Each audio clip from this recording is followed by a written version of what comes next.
E sobre a afirmação de Jair Bolsonaro de entrar na justiça para barrar o lockdown em estados aqui no país, a gente conversa agora com o doutor em Direito Constitucional e professor universitário Guilherme Amorim. Doutor, muito bom dia, seja bem-vindo. Bom dia, Mariana. Bom dia, William. Bom dia, doutor. Bom dia, doutor. Vamos começar então falando sobre essa situação do Pazuello, né? E do Pazuello não, perdão, justamente do STF. Agora parece que então os governadores talvez eles possam entrar, né, com alguns pedidos junto ao STF, ou para eles não irem na CPI. Primeiro ponto é esse. O senhor acha que isso é permitido? O senhor acha que isso é constitucional? Qual que é o seu parecer jurídico a respeito desse tema? Em relação à CPI, você pergunta, Mariana? Exatamente. Então, a questão da CPI, né, diz respeito ao seguinte, né, a Comissão Parlamentar de Inquérito, né, que nós estamos assistindo, assim, acompanhando diariamente, a Comissão Parlamentar de Inquérito, ela é constituída para apurar fatos certos, né, e por um tempo determinado. Então, o que vem apurando essa Comissão Parlamentar de Inquérito? Quais foram as medidas adotadas, né, no plano do governo federal para combater de forma articulada a pandemia do Covid-19? Faz sentido convocar para depoimento governadores e prefeitos na medida em que eles têm que prestar contas da aplicação e da execução de verbas federais, né? Então, não é qualquer governador, qualquer prefeito que tem que ser convocado para a CPI, e sim aquela autoridade que eventualmente fez uso de verbas federais, né? Então, evidentemente, né, que se um governador for convocado para prestar contas ou para prestar esclarecimentos na CPI e ele não tiver no seu orçamento ou na execução de uma política pública verbas federais, né, ou repasses voluntários da União, aí não há simplesmente conexão com os fatos que são apurados pela CPI. Eventualmente, ele pode, então, ter argumentos para levar ao Supremo Tribunal Federal. Porque, senão, né, a CPI começa a ampliar demais o seu objeto e ela perde o foco, né? Eu volto a insistir nisso. A Comissão Parlamentar de Inquérito ela tem que ficar muito adstrita na apuração daqueles fatos para os quais ela foi criada. Então, se nós tivermos prefeitos e governadores que se justifica a ida dessas autoridades à Comissão Parlamentar de Inquérito, que tem poderes próprios das autoridades judiciárias para conduzir essa apuração, eventualmente eles terão que se submeter, né, a uma audiência pública, portanto, como nós estamos acompanhando nesses últimos dias, para prestar esclarecimentos, né? Nós estamos, né, numa república, né, e é comum, como qualquer república, que qualquer autoridade, né, investida de um mandato, investida de uma representação, venha a público prestar contas dos seus atos. Agora, numa CPI, né, ela tem que estar conectada com aquilo que se está apurando. E no caso, né, que nós estamos aqui acompanhando a apuração de fatos e atos ligados à ação de combate à pandemia do Covid-19, isto tem que ter uma conexão direta com a execução de verbas federais, ou pelo menos uma relação com as ações articuladas em torno da ação de combate ao Covid-19, mas que tem que ver, né, com a execução de orçamento federal, de verbas públicas ou de repasses voluntários da União, porque senão a ação parlamentar está, vamos dizer assim, desbordando os limites da sua competência. Doutor, agora sim, falando sobre o lockdown, a Advocacia Geral da União, né, a AGU, ela apresentou ao Supremo Tribunal Federal uma ação direta de inconstitucionalidade contra as medidas de governadores e prefeitos por lockdown. De que forma isso pode juridicamente ser interpretado, doutor? Quer dizer, é possível que isso aconteça? Veja, a matéria não é nova no âmbito do Supremo Tribunal Federal, né? No início da pandemia, nós já tivemos uma tentativa, né, da própria Advocacia Geral da União, por iniciativa ali, por provocação da Presidência da República, de evitar, não é, que governos estaduais e prefeituras desautorizassem, né, medidas sanitárias adotadas pelo governo federal. Não é? Ou seja, nós estamos agora vendo uma nova tentativa do governo federal de revolver esta matéria.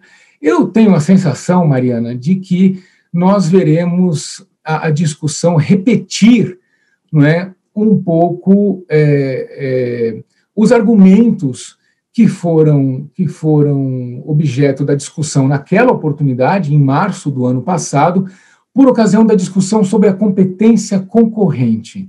Não é? O que foi discutido naquela oportunidade?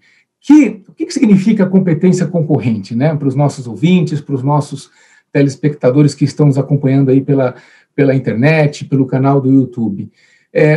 Justamente que os entes federativos, né, que a Advocacia Geral da União qualificou como os entes subnacionais, ou seja, os governos estaduais, as prefeituras, né, elas concorrem, né, em conjunto pela adoção de providências, né, pela execução de políticas para combater, né, a pandemia do Covid-19. E aqui, né, a partir da Constituição Federal, nós temos uma competência verticalizada. O que significa isso? Significa o seguinte: a União Federal, ela é responsável, né, por editar o que nós chamamos de normas gerais e, portanto, nesse esforço de combate à pandemia do Covid-19, articular ações de caráter geral e esforços comuns junto a estados e municípios. Então, o que nós estamos vendo aqui? Que, na perspectiva da Presidência da República, da União Federal, né, está se tendo uma avaliação, né, que, a princípio, é contrária ao lockdown, é contrária a qualquer medida restritiva, né, da atividade econômica. Bom, mas quando a gente chega à discussão junto aos estados e aos municípios, né, nós encontramos uma realidade regional e local que recomenda a adoção de medidas sanitárias de outra ordem. E isto também é autorizado junto às autoridades regionais e locais que, conhecedoras da sua realidade, adotem medidas pontuais específicas. E foi isto que o Supremo Tribunal Federal reconheceu como exercício da sua competência, né, no sentido de, olha, os estados e os municípios são os entes competentes para, conhecedores da sua realidade regional e local, adotarem as medidas, as políticas públicas necessárias para o combate específico da pandemia naquela localidade. Então, se uma determinada região entende que é necessário aplicar um lockdown ou medidas restritivas do transporte público, né, ou econômicas, por 21 dias, por uma semana, por 16 dias, por um mês, por 3 meses, ou um consórcio, né, de entidades, de municípios, adotar determinadas políticas restritivas, porque ali há um foco, há uma determinada expressão, né, um determinado contágio mais grave do que em outras regiões, ali se justifica isso. Né? Então, quer dizer, ali não se aplica de uma maneira uniforme, de uma maneira geral, aquilo que o governo federal imaginou para o país todo, porque o país não é uniforme, porque a pandemia não se espraia, não se contagia de uma maneira uniforme no país. E não deve ser assim mesmo. Ou seja, as realidades locais e regionais pressupõem a adoção de políticas específicas de forma local e regional. Então, eu tenho a sensação, Mariana, de que o Supremo Tribunal Federal tratará desta forma da mesma maneira que tratou no início da pandemia, em março do ano passado.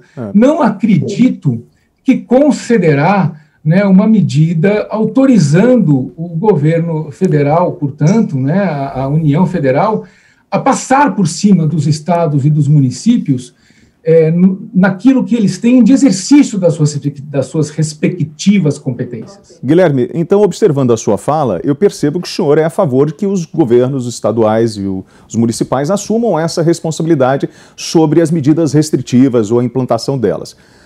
E aí a gente entra em confronto com o que está acontecendo na CPI, que é justamente a necessidade de trazer para a CPI os governadores e prefeitos que administraram, durante este período de pandemia, a contaminação, que administraram as verbas públicas. Então, porque a partir do momento que eu delego a uma pessoa o poder de administrar uma crise pandêmica, eu também tenho que cobrar dela os resultados desta administração, correto?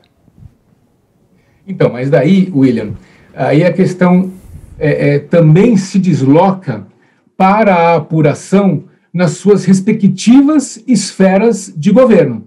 Então, nós poderemos ter essas apurações nas suas respectivas esferas regionais e locais.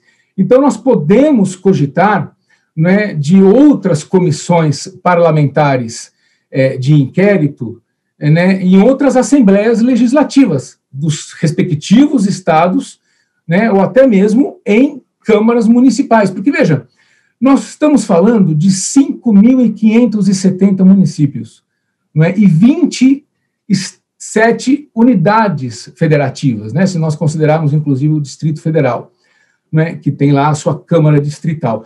Então, nós estamos falando de realidades regionais muito distintas, que também pressupõem aplicação de soluções, né, também diversas para o combate à pandemia. E, por vezes, estas soluções não contam com recursos federais. Naquilo que tiver a aplicação de recursos federais, evidentemente que aí tem um gancho, né, tem um pressuposto para a convocação desse governador, porque foi objeto de aplicação de verbas federais, né? Então, você tem ali recursos federais sendo aplicados, e aí a Câmara dos Deputados, o Senado Federal, né, a Comissão Parlamentar de Inquérito, tem motivos para chamar essa autoridade pública para dizer o seguinte: olha, eu quero aqui prestação de contas, inclusive, né, na perspectiva de como essas verbas públicas foram aplicadas. Agora, o que não faz sentido é chamar uma autoridade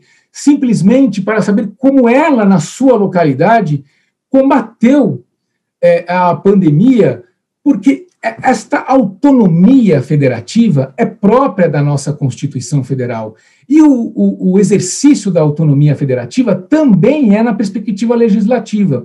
Então, isso que você disse, William, é muito importante, porque essa apuração, portanto, também não seria, nesta hipótese, do Congresso Nacional ou da CPI, né, de que nós estamos falando. Seria, inclusive, da Assembleia Legislativa dessa respectiva localidade, desde que ela, por exemplo, tivesse feito, ou tivesse conduzido o combate à pandemia de uma forma, inclusive, que não contou com verbas, né, de repasses voluntários da União, ou com qualquer verba que tivesse sido objeto de uma execução orçamentária suplementar, que tivesse sido prevista no orçamento da União e que tivesse sido objeto de transferência para aquele Estado em especial.